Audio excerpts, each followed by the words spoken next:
How's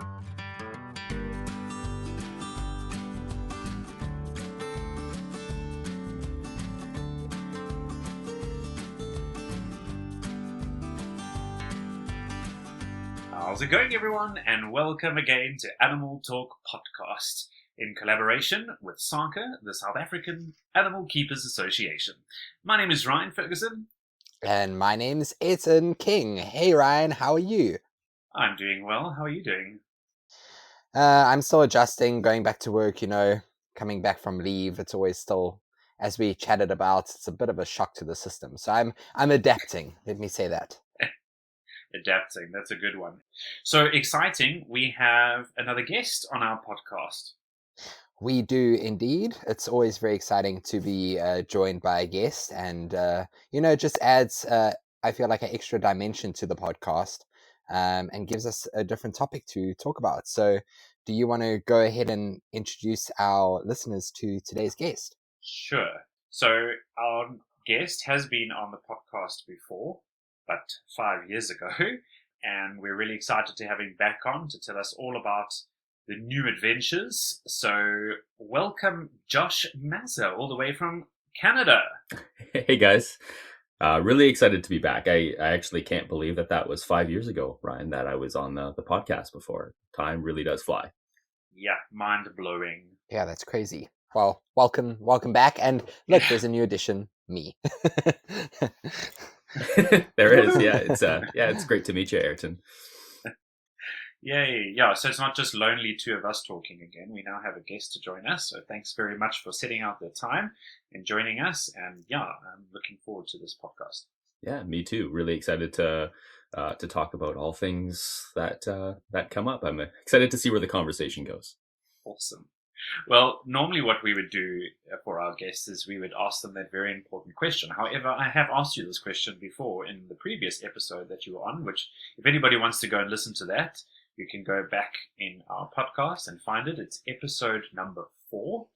And Josh tells us that his favorite animal is a vulture. So I would like to know if your favorite animal has changed in the past 5 years.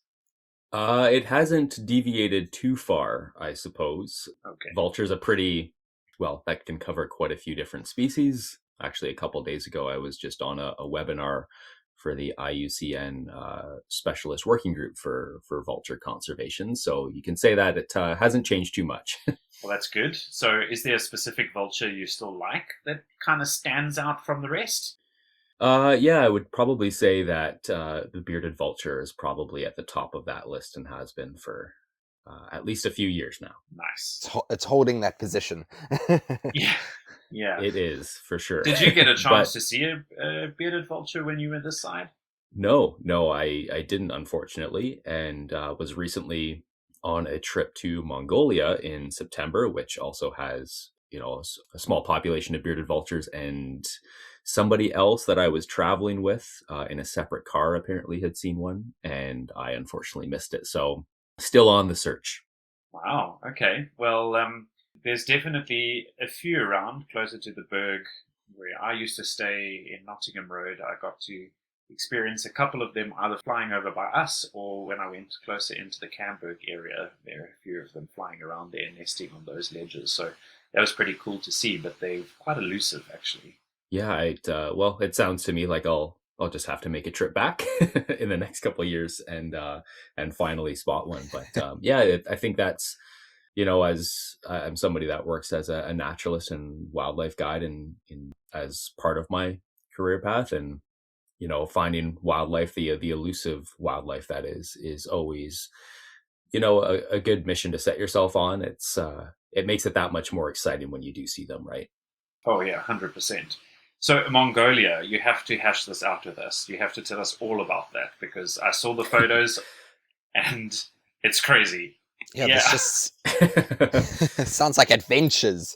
Yeah, it was fantastic. For somebody that's worked with birds of prey for so many years, ever since I started working with them, Mongolia has always been on my radar. For some listeners might know the obvious reasons, but for those that don't know, it's kind of where the whole sport of falconry had started, 4,000 years ago. So this was this was a dream trip for me to get to go there and not just visit the country, but to immerse myself in the culture a little bit. I was fortunate enough that I got to stay with a family of eagle hunters. It was almost kind of a community of eagle hunters, rather, in the Altai Mountains, which is Western Mongolia. And we actually were not only immersed in that culture, but actually immersed in the actual eagle hunting culture, which is, I guess, a little bit more specific. So these were not necessarily true Mongolians. They were Kazakh, which means they speak a different language. It's kind of their own culture nestled within Western Mongolia. But they have a culture that's based around hunting with golden eagles, both for fur and for meat. So it's pretty ingrained in their culture, and this again goes back kind of 4,000 years in their culture. So it was a fantastic privilege to get to learn hands-on with them and see how they do it. And one of the biggest things that was surprising to me was we carried our birds on the opposite hand than I'm normally used to. So here in North America, and I think almost globally, it's on the left hand that you carry your bird, but there it was always on the right hand. So not a huge difference, but subtle enough that it kind of throws you off and feels a little bit awkward. But yeah, it was just a fantastic adventure and an amazing learning opportunity. Yeah, that's amazing. And just for everybody, if ever you want to check Josh's social media out, you should go and have a look. And I'm looking at a picture of him sitting on, I'm guessing it's a small horse. It doesn't look like a very large hand horse, but not a pony. And not a pony. No, we're past that stage. Somewhere in between. Yeah, somewhere in between. And there is this giant golden eagle on, like you said, his right hand, which is kind of a little weird when you're looking at it. But very cool. Yeah, how cool is that? That's like really, really cool. What an ancient, amazing hunting sort of, bringing us back to how humans have used animals for such a long time, and we now use a lot of those traits and training abilities to demonstrate natural behaviors, and it's just so cool to see that history. It's very, very cool. It must have been an amazing experience. Yeah, absolutely. It's exactly as you put it, Ryan. It's kind of seeing some of the origin of our relationship with animals. And of course, we're talking about the eagles here, but you can kind of talk about their relationship with their horses. I mean, you mentioned it was a smaller looking horse, and that's kind of what is popular in that area. They have these more smaller statured horses that they use, and the relationship is really well ingrained in their culture. I think usually when people think of Mongolia or the Mongolian region or Central Asia as a whole, something that comes up in mind is definitely their relationship with horses. So this family was also yak herders. So there were animals all around in this camp in this valley that we were in. So it was, truly a privilege to get to kind of feel like you're part of that culture for at least the 2 weeks that I was there. Amazing. And I mean, the mountain ranges around there and the hunting areas you must have been through to go and hunt. Did your eagle that you were hunting with catch anything while you were there? No, unfortunately not. I didn't have the best luck. I was there in mid-September, and just like a lot of other places, I think a drastically changing climate is something that you're seeing there in those mountain ranges in Western Mongolia. And normally or historically, you would have a little bit of snow by that time of year, and it was actually quite warm weather. So it was around what I would call fall temperatures for Canada, so around the 15-degree Celsius mark.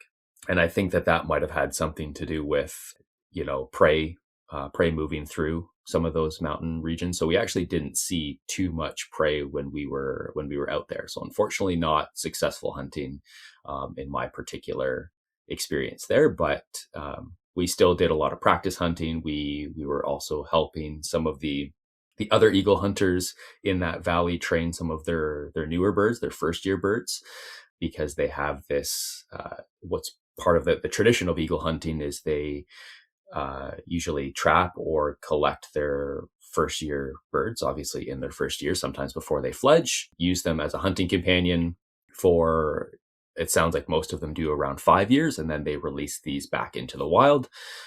So a few of them had new birds this year, and so we also got to see how they were kind of building up that bond with those first year birds. That is so cool. Just for our listeners to understand, what normally would be the common prey that you're hunting with those golden eagles? Sure, yeah. There were probably three targeted prey items in that particular region. One of which is rabbit or hare. The other would be fox, and another would be wildcat. So just to kind of help flesh out this kind of culture a little bit more, it is primarily for furs to wear.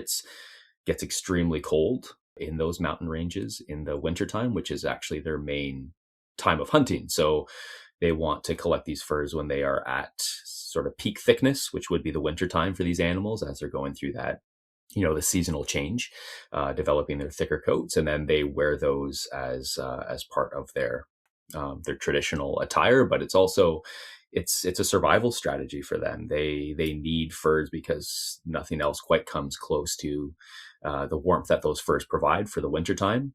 They are still living a very traditional life. So usually half the year would be in traditional yurts or gurs, which is what we got to stay in. And that's kind of that very iconic looking Mongolian sort of nomadic house. And then during the wintertime, they transition into these a little bit more like stone or brick houses. So furs are very important for them to stay warm in those pretty isolated valleys. And then the food or the actual meat that they are getting from those animals are typically what is feeding the eagles themselves. Wow. Okay. That's very interesting.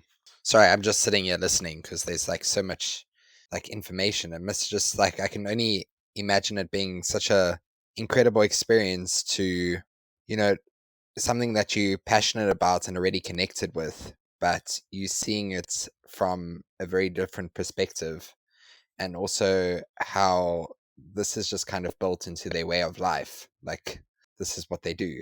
I think that must have been a really I don't know, just hearing you talk about it sounds like a very special, like full circle moment. Yeah, without a doubt. It's like you said, seeing it from that different perspective, something that I read about and knew their connection to this, but actually seeing it in person and seeing how they talk about it. Obviously, there's a language barrier there, but when you're kind of apprenticing under somebody that is a falconer, there's a lot of hands-on involvement. So, just seeing how they do things slightly differently. They're a lot more, what I would say, physical with their birds. Like there's a lot more touching of their birds, especially early on, and that from their own mouth, that's to help kind of build up that relationship, that bond that they're creating with that bird. But it's also just the way that they've always done things, and so it's hard for them to see, whereas my experience handling birds is, yes, we have to, of course, touch our eagles in certain areas for medical checkups or just checking their condition in different ways, but they're physically kind of petting and stroking their birds when they're not hunting with them, and just kind of sitting in that stillness with them. It's just it's very different to what I even imagined, even though I was already a little bit well versed in knowing how the tradition was over there. It was still kind of eye opening for me. Yeah, I think in our bird training side of things, we've progressed a little bit further on, like welfare wise, even though I would not think in any way that the eagles' welfare is at any risk there. They look like they are very healthy and treated very well. However, we've learned over time, when we're touching birds too much or getting involved with them too much, we can cause problems with feathers. We can, cause behavioral issues. So I think, in our training, we've kind of just progressed a bit more. I know I've taken a lot of falconry sort of ways of training and moved them into those more positive reinforcement and giving birds choice and control and all of that type of stuff. So yeah, it's different, but it's nice to see how other cultures and how things have progressed over time for us in our industry. Yeah, absolutely. It's and that's what I mean, is it was very different and eye-opening in some of those regards, but this is the traditional way that they were doing it. And I still think that it was still a great learning opportunity for me that is part of the more modern animal training world here in North America. And there's still some value for sure in getting to see how they do it, even though it might be drastically different. And of course, for very different outcomes of those training methods, it still had a really great carryover, I think, for me, and changing my perspective on how I see things, or just assessing what your outcomes are out of your different training methodologies. So still, I think it helped complete that picture for me. As I think you both said, that kind of it coming full circle was definitely something that I experienced. But you also see the differences, and I don't have to carry over everything that I saw or learned from there. But there are definitely some things that I think were useful to bring back to my training methods here.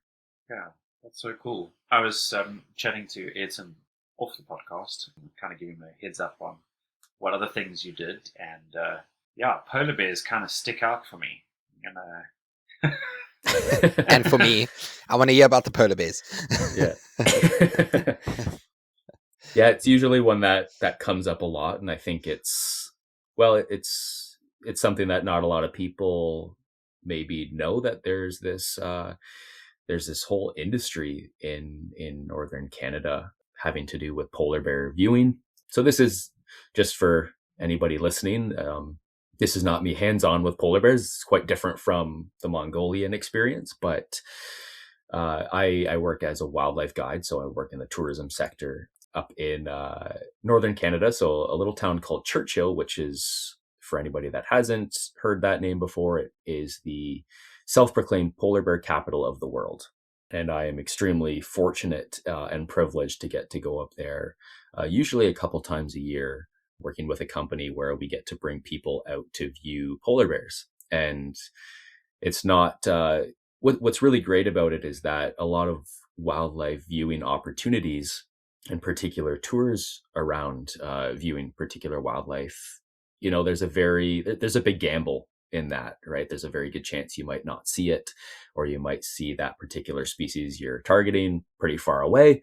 But the really cool thing about Churchill is that, again, there's this culture that goes back to the 70s, even a little bit earlier than that, with polar bear viewing. And there's this, it's the same kind of thing I've viewed in the Galapagos. It's this understanding between the animal and the people that are there, because you do have pretty strict regulations, that there's this understanding of the bears that particular vehicles and people in those vehicles are not viewed as threatening. And the bear's intelligence level is actually encouraging them to be curious about some of these vehicles. So we actually get great viewing opportunities to see them nice and close. And the great thing is that there are usually a lot of bears to choose from.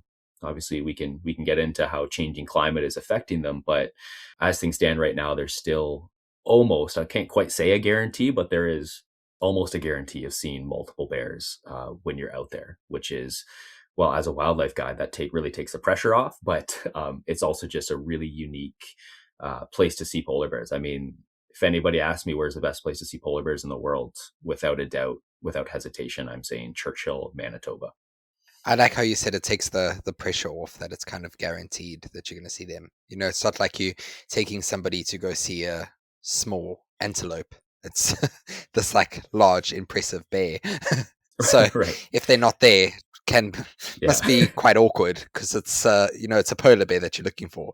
But I mean, I've only seen polar bears under human care, so I've never obviously gotten the chance yet to see them out in the wild. And I mean, just seeing them already in zoological facilities, there's just a presence about them.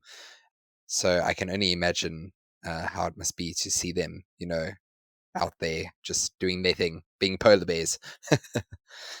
Yeah, it's truly a privilege that is not wasted on me, getting to go out and see that. And like you were saying, a lot of people have their knowledge of polar bears from zoological facilities. And the interesting thing is, we used to kind of view polar bears as, and they still are in a large way, viewed as a solitary animal, large predator, typically not forming these social congregations. But in Churchill, we are seeing kind of social congregations. We're seeing many bears together of different ages, sometimes even rarely different genders that are interacting with each other in playful fighting. We call this sparring. You usually see it with younger males, but you're actually seeing some of the behaviors that we used to only deem that you would see in captive individuals.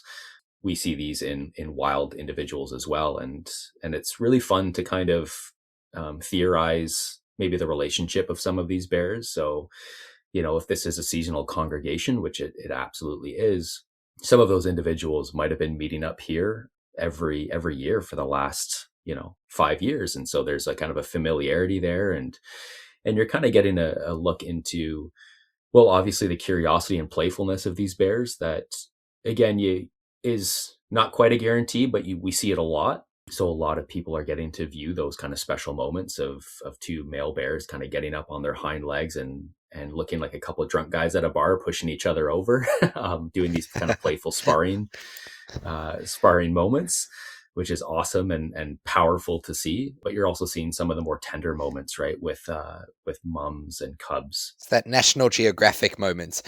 For sure. Yeah. Yeah. And the great thing is, like I said, you can see this pretty close to some of the viewing vehicles we're using. So a lot of people come away from those trips with those National Geographic moments just with their smartphone camera. So it's a really great industry to be a part of. Oh, it really sounds amazing. As we're speaking, Ryan is sending me pictures off your I'm assuming it's off your Instagram. So he's keeping me in the loop. So I'm getting all these like really cool dramatic polar bear pictures. Thanks, Ryan. Right. And thanks, Josh, indirectly. You're welcome. Of course. My pleasure. Yeah, just to put into perspective again, anybody listening at home, the vehicles themselves are quite impressive. As I mentioned, the history of kind of the polar bear viewing goes back to the 70s, and Churchill in particular is a pretty fascinating place. There's lots of great history that goes into making Churchill what it is today.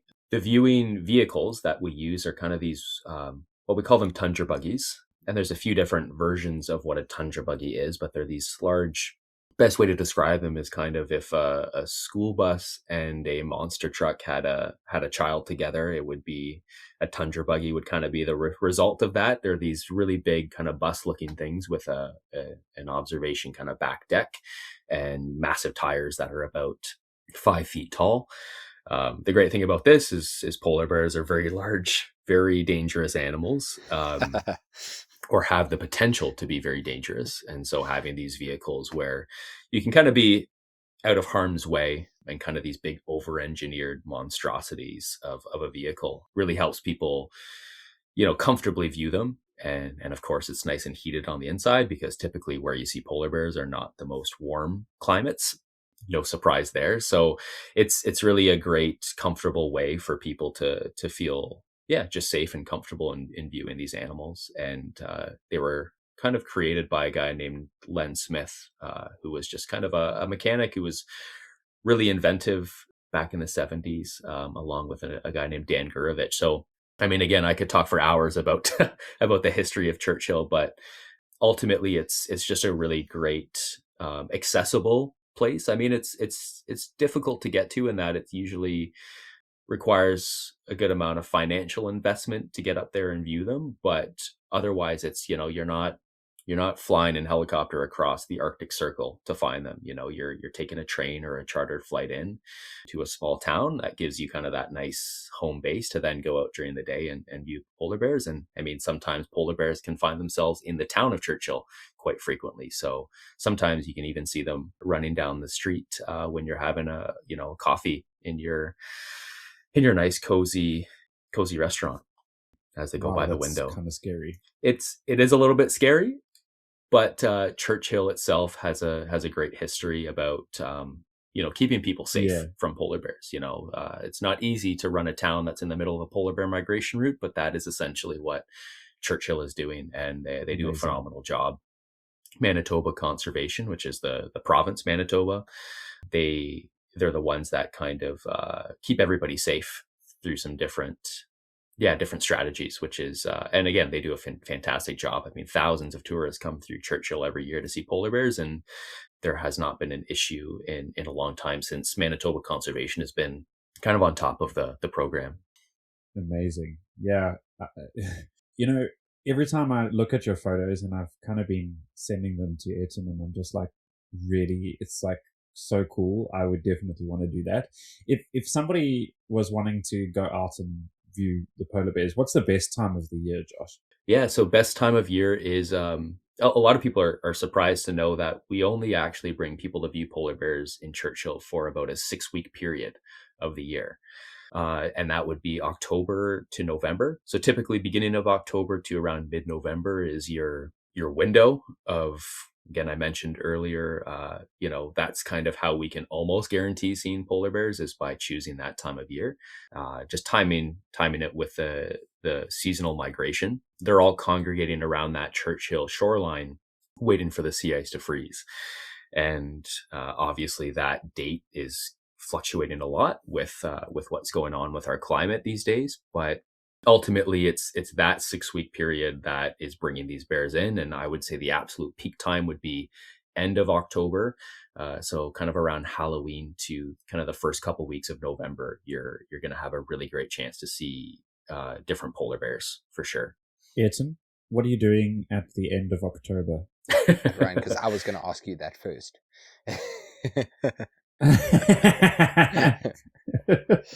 So we had Ayrton drop off for a bit, some technical issues again, but he's back with us. And I think it was Ryne. He blocked me out. Always me. He blocked me out so he could talk about polar bears with you after he left first. He had to make up for the lost time, I think. Yeah. Yeah.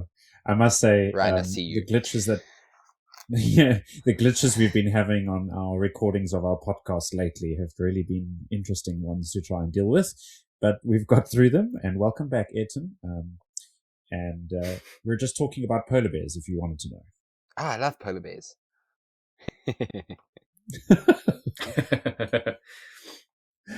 That's awesome, Josh. Well, I know what I'll be doing in October and November. So if you guys want to make a little trip, you just let me know. Yeah, just a small little hop, skip, and a jump over the large pond.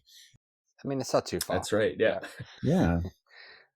That's amazing, Josh. I'm always amazed when I go through your social media and see what you're doing, and you're always out and doing something new. Is there anything that really sticks out to you as we start closing off the podcast that you've experienced in the last 5 years that you haven't been on the podcast?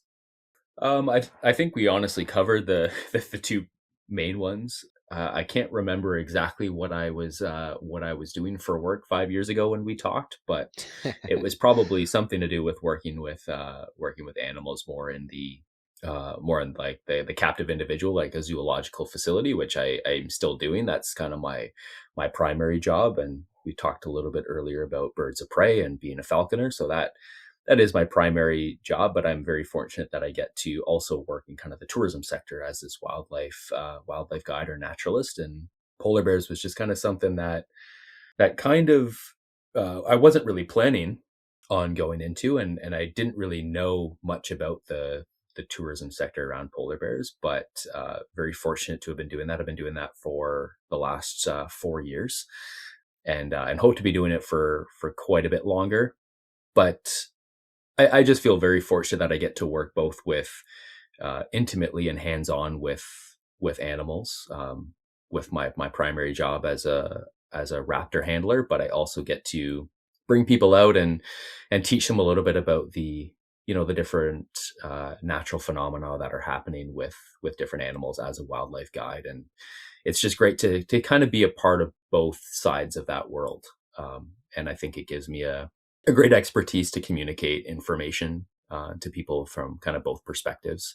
But yeah, beyond that, I have lots more adventures planned, certainly, and lots more planned with working with birds of prey. But Mongolia and the polar bear stuff is probably kind of the two two main highlights from the last 5 years, I would say. Amazing. I like how you said, it gives you the tools to really connect with people, but also be able to kind of, I want to say, narrate both kind of sides of the industries that you're in. I really like how you put that into perspective. I'm also just looking at the photo now that Ryne sent me of these polar bear buggies that you explained. Because I don't know, for some reason, I think, from South Africa, in my mind. You mean monster trucks? Yeah, in my mind, it was kind of like this would be like, the safari vehicles that we have, but it would be like a full-on cage. Because, and then they just thought of, why not build something much bigger than a polar bear? And that's amazing. I just love the fact that it's so giant. It's really cool. Yeah, we've actually started to, the company that I worked for up there, these vehicles were primarily diesel, but we've actually started to electrify some of them. So That's we cool. now have 4 electric vehicles of that. They look virtually the same from the outside, and the goal is that every year we're kind of transitioning one of our diesel old-fashioned Tundra buggies into the electric versions, which is a super exciting prospect for us to kind of achieve. And yeah, we're slowly getting there. And these electric vehicles, I mean, they're an impressive vehicle by any means, but the electric ones themselves are even more impressive, and of course is kind of the direction that we all want to go in, especially in this world of wildlife viewing, sustainable tourism, and of course, we're those of us that get a privilege to be up there in Churchill. We're seeing the climate changing at an unprecedented and pretty accelerated rate. So it's just one thing that we're trying to offset, bringing people out to view these bears and giving them that experience of seeing a changing climate, but seeing, and teaching them how it's affecting the wildlife up there. But we're also trying to keep the sustainability side certainly in mind and practice what we preach. So it's it's fantastic. I'm really excited to see that kind of the whole fleet of our vehicles kind of switch over in the next few years. That's so cool. That's very cool. I like the fact, again, how you say, you get organizations that really just spread the word about what we should be doing. But I like the fact that you guys are taking it upon yourselves and, always reassessing and seeing how you, like you explained, can become more sustainable and really just do what you basically preaching to the public. I think that makes a massive difference. And yeah, it's really inspiring. Yeah, definitely. Josh, we're really excited to maybe chat to you again about your next adventures that will be coming up soon. So we're looking forward to that. I'm definitely looking forward to all the photos, watching your social media quite closely. But again, thank you so much for setting out the time, even with the different time changes. You're in your morning, we're in our evening. So it's still great to be able to catch up and chat to you. So thank you for that. I really appreciate you being on the show. Yeah, thank you. Yeah, of course. Thank you. Thank you both. Great privilege to be here, and lots more adventures planned, as I said. So I'm looking forward to chatting the next time. Yeah. And if you guys want to get hold of Animal Talk Podcast, it's pretty easy. Ayrton will tell you a little bit more about all of our social media. So we are pretty much everywhere. We're on Facebook, we are on Instagram, YouTube, LinkedIn. So go have a look for us. Our handle is @animaltalkpodcast_ZA. And Ryan's going to give you our email address, so you can also reach out to us there. Yeah, so our email address is animal.talk201@gmail.com. And we really like to hear from you guys. So if you have any questions, even if you have questions for our guests, we're more than happy to send them through to them. And we'll ask them those questions. If you've got any questions that you would like to ask us when Ayrton and I are chatting, or any topic suggestions, please feel free to send us, even if it's on social media or an email. We'd really like to hear from you guys. And also, we are on the radio as well now. So we'd again like to thank eRadio for giving us the opportunity to be out on the airwaves of the radios. That's really, really, really cool. And so thanks again for that. If you do want to know anything more about SARCA, it is down in the description of this podcast. So you're welcome to click onto that and know a little bit more about South African Animal Keepers Association. From my side, remember, animals are our passion. Thanks everybody for tuning in. And remember that our quality of care is their quality of life. Bye everyone. Bye-bye. Bye everybody. particular region home. Just- And sorry, Ryan, did you have something to say? Sorry. I'm so sorry, guys. My microphone stopped working. No. I've been talking to you and going, why is nobody listening to me? I'm talking and everybody just carries on talking and I'm all alone and no one can hear. Sorry about that. So I was really wondering, because I was like, we're talking about polar bears. You were so excited about this, and now you've gone completely quiet. So I was like, okay, well, I'm going to take this opportunity and ask all my questions about polar bears. And I was like, oh, he's being so kind. He's letting me like ask all my questions.